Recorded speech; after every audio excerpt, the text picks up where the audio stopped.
Okay, cool.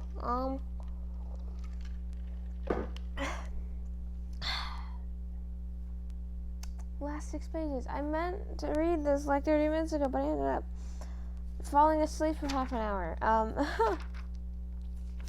So I'll just quickly finish these up. Yeah.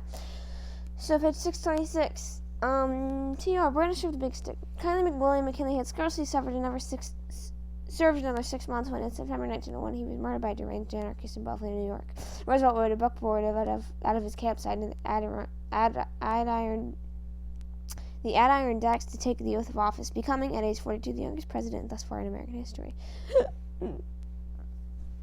Born into a wealthy and distinguished New York family, Roosevelt, a red-blooded blue blood, had fiercely built up a spindly asthmatic body by a stern and self-imposed routine of exercise. Educated partly in Europe, he graduated from Harvard with Phi Beta Kappa honors and published at the age of 24 the first of some 30 volumes of muscular prose. He worked as a ranch owner and cowboy in the Dakotas before pursuing his political career full-time. Barrel-chested, bespectacled and 5 feet 10 inches tall, with mole-like molars, squinty eyes, and droopy mustache, and piercing voice, he was ever the delight of cartoonists. The Rough Rider's high-voltage energy was electrifying. Believing that it was better to wear out than to rust out, he would shake the hands of some 6,000 people at one stretch, or ride a horseback many miles a day as an example for portly cavalry officers. Incurably boyish and bellicose, Roosevelt ceaselessly preached the virile virtues and denounced Pacific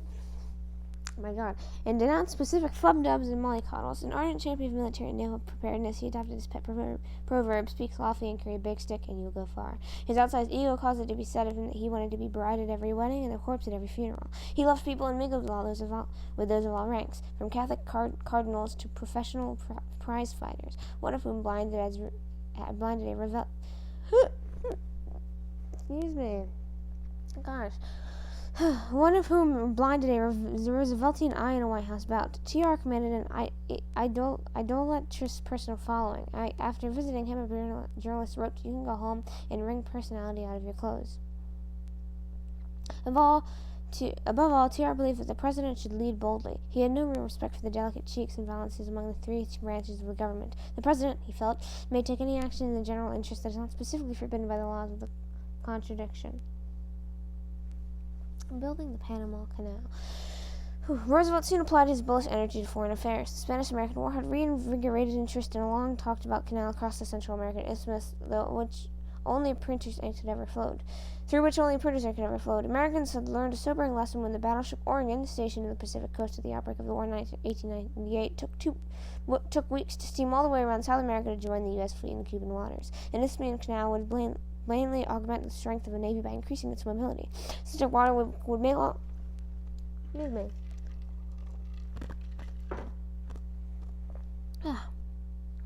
Would also make easier the defense of such recent acquisitions as Puerto Rico, Hawaii, and the Philippines, while facilitating the operations of the U.S. Merchant Marine. Initial obstacles in the path of the canal builders were legal rather than geographical. By the terms of the ancient Clayton-Bulwer Treaty, concluded with Britain in 1850, the United States could not have exclusive control over the Isthmian route. But by 1901, America's British cousins were willing to yield ground. Confronted with an unfriendly Europe and bogged down by the South American Boer War, they consented to the Hay-Pauncefoot Treaty in 1901, and if not only gave the United States a free hand to build the canal, but conceded the right to fortify it as well. But where exactly should the canal be dug? Many American experts had favored a route across Nicaragua, but the agents of the old French Canal Company were eager to salvage something from their costly failure at Estate Panama. Represented by young, energetic, and unscrupulous engineer Philip Bunau Varilla, the new Panama Canal Company suddenly dropped the price of its holdings from $109 million to the fire sale price of $40 million. Congress in June 1902 finally decided on the Panama route. The scene was now shifted to Colombia, of which Panama was a restive part. The Colombian Senate rejected an American offer of $10 million in annual payment of $250,000 for a 6-mile-wide zone across Panama. Roosevelt railed against those Dagos who were frustrating his ambitions. Meanwhile, impatient Panamanians, who had rebelled numerous times, were ripe for another revolt. They had counted on a wave of prosperity to follow construction of the canal, and they feared that the United States would now turn to the Nicaraguan route. Scheming Bunau Varilla was no less disturbed by the prospect of losing the company's $40 million. Working hand in glove with the revolutionists, he helped incite a rebellion on November 3, 1903. U.S. naval forces prevented Colombian troops from crossing Isthmus to quell the uprising. Excuse me. Where was I? Roosevelt moved rapidly to make steaming Panama a virtual outpost of the United States just 3 days after the insurrection. He hastily extended the right of the recognition. 15 days later, Bernal Verrilli, who was now a Panamanian minister to fight his French citizenship, signed the Hay-Bernal Verrilli Treaty in Washington. The price of the canal strip was left the same, but the zone was widened from 6 to 10 miles. The French company gladly pocketed $40 million from the U.S. Treasury. Roosevelt, it seems clear, did not actively plot to tear Panama from the side of Colombia, but the conspirators knew of his angrily expressed views, and they counted on his using the big stick to hold Colombia at bay. The Rough Rider became so indiscreetly involved in the Panama affair as to create the impression that he had been a secret party to the intrigue, and the so-called Rape of Panama marked an ugly downward lurch in U.S. relations with Latin America. Canal construction began in 1904 in the face of daunting difficulties ranging from later troubles to landslides and lethal tropical diseases. Colonel William C. Gorgas, the quiet and undetermined exterminator of yellow fever in Havana, ultimately made the canal zone as safe as a health resort. At a cost of some $400 million, an autocratic West Point engineer, Colonel George Washington Goethals, ultimately brought the project to completion in 1914, just as the World War I was breaking out. Yeah. Just a few more pages. This. Okay. TR's perversion of Monroe's doctrine. Latin American debt defaults prompted further Rooseveltian involvement in affairs south of the border. Nations such as Venezuela and the Dominican Republic were chronically in arrears in their payments to European creditors. Germany actually bombarded a town in delinquent Venezuela in 1903. Roosevelt feared that if the Germans or British got their foot in the door as bill collectors, they might remain in Latin America, in flagrant violation of the Monroe Doctrine. He therefore declared a brazen policy of preventive intervention, better known as the Roosevelt Corollary or the Monroe Doctrine.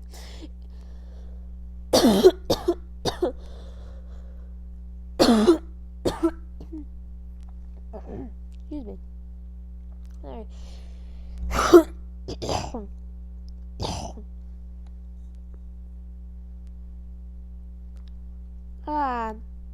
My gosh. I think it's easy to tell I'm so much more drowsy than I was in the last reading. Oh my god. I should not have accidentally fallen asleep. Anyways, he announced in the event of future financial malfeasance by the Latin American nations, the United States itself would intervene, take over the customs houses, pay off the debts, and keep the troublesome Europeans on the other side of the Atlantic. In short, no outsiders could push around the Latin nations except Uncle Sam, policeman for the Caribbean. This new brandishing of the big stick in the Caribbean became effective in 1905, when the United States took over the management of tariff collections in the Dominican Republic, an arrangement formalized as a treaty with the Dominicans 2 years later. TR's rewriting of the Monroe Doctrine probably did more than any other single step to promote the bad neighbor policy begun in these years. As time wore on, the new corollary was used to justify wholesale interventions and repeated landings of the Marines, all of which helped turn the Caribbean into a Yankee lake. To Latin Americans, it seemed as though the revised Monroe Doctrine, far from providing a shield, was a cloak behind which the United States sought to strangle them. The shadow of the big stick likewise fell again on Cuba in 1906. Revolutionary disorders brought an appeal from the Cuban president, and necessity being the mother of intervention, U.S. Marines landed. These police forces were withdrawn temporarily in 1909, but in Latin American eyes, the episode was but another example of the creeping power of the Colossus of the North.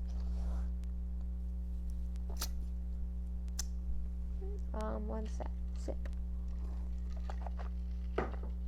Okay. Roosevelt on the world stage. Booted and spurred, Roosevelt charged into the international affairs far beyond Latin America. The outbreak of war between Russia and Japan in 1904 gave him a chance to perform as a global statesman. The Russian bear, having lumbered across Asia, was seeking to bathe its frostbitten paws in the ice-free ports of China's Manchuria, particularly Port Arthur. In Japanese eyes, Manchuria and Korea and its Tsarist hands were pistols pointed at Japan's strategic heart. The Japanese responded in 1904 with a devastating surprise pounce on the Russian fleet at Port Arthur. They proceeded to administer a humiliating series of beatings to the inept Russians, the first serious military setback to a major European power by a non-European force since the Turkish invasions of the 16th century. But as the war dragged on and Japan yet began to run short of men and yen, a weakness it did not want to betray to the enemy. Tokyo officials therefore approached Roosevelt in the deepest secrecy and asked him to help sponsor peace negotiations. Roosevelt was happy to oblige, as he wanted to avoid a complete Russian collapse so that the Tsar's empire could remain a counterweight to Japan's growing power. At Portsmouth, New Hampshire, in 1905, TR guided the warring parties to a settlement that satisfied neither side and left the Japanese, who felt they had won the war, especially resentful. Japan was forced to drop its demands for a cash indemnity and Russian evacuation of Sakhalin Island. Sakhalin? I don't know. Though it received some compensation in the form of effective control over Korea, which it formally annexed in 1910. For achieving this agreement, as well as for helping arrange an international conference for Algeciras, Spain, in 1906 to mediate North African disputes, Thiers received the Nobel Peace Prize in 1906, but the price of his diplomatic glory was high for U.S. foreign relations. Two historic friendships withered on the windswept plains of Manchuria. U.S. relations with Russia, once friendly, soured as the Russians implausibly accused Roosevelt of robbing them of military victory. Revelations about savage massacres of Russian Jews further poisoned American feeling against Russia. Japan, once America's protege, felt cheated out of its due compensation. Both newly powerful, Japan and America now became rivals in Asia, as fear and jealousy between them grew. A subject race is only funny when Israeli subject. Oh my god, I can't even... Okay. And said newspaper humorist Finley Peter Dunn's beloved character Mr. Dooley. About 3 years ago, I stopped laughing at Japanese jokes. Japanese laborers in California. America's Pacific coast soon felt the effects of the Russo-Japanese War. A new restlessness swept over the rice paddies of Japan, occasioned by the recent conflicts, dislocations, and tax burdens. A new wave of Japanese immigrants began pouring into the spacious valleys of California. Although Japanese residents never amounted to more than 3% of the state's population, white Californians ranted about a new yellow peril and feared being drowned in an Asian sea. A showdown on the influx came in 1906 when San Francisco's school board, coping with the aftermath of a frightful earthquake and fire, ordered the segregation of Chinese, Japanese, and Korean students in a special school to free more space for whites. Instantly, the incident boiled into an international crisis. The people of Japan, understandably sensitive on the questions of race, regarded this discrimination as an insult to them and to their beloved children. On both sides of the Pacific, irresponsible war talk sizzled in the yellow press. The real yellow peril, Roosevelt, who was a rough rider, had relished shooting, was less happy over the prospect that California might stir up a war that all the other states would have to wage. He therefore invited the entire San Francisco Board of Education, headed by a bassoon-playing mayor under indictment for graft, to come to the White House. Thiers finally broke the deadlock, but not until the hand brandished his big stick and bared his big teeth.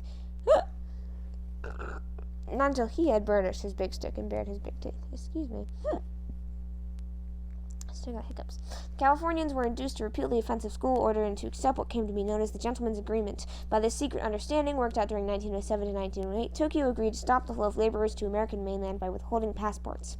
Worried that his intercession might be interpreted in Tokyo as prompted by fear, Roosevelt hit upon a dramatic scheme to impress the Japanese with the heft of his big stick. He daringly decided to send the entire battleship fleet on a highly visible voyage around the world. Late in 1907, 16 sparkling white smoke-belched battleships started from Virginia waters. Their commander pointedly declared that he was ready for a feast, a frolic, or a fight. The Great White Fleet, saluted by cannonading champagne corks, received tumultuous welcomes in Latin America, Hawaii, New Zealand, and Australia, though it ended up having to borrow coal from the British to complete the voyage. As events turned out, an overwhelming reception in Japan was the high point of the trip. Tens of thousands of kimonoed school children, trained to wave tiny American flags, movingly sang the Star-Spangled Banner. In the warm diplomatic atmosphere created by the visit of the fleet, the United States signed the Root-Takahira Agreement with Japan in 1908. It pledged both powers to respect each other's territorial possessions in the Pacific and to uphold the open door in China. For the moment, at least, the two rising rival powers had found a means to maintain the peace. Oh, okay. My exhaustion is so prevalent. Alright, yay.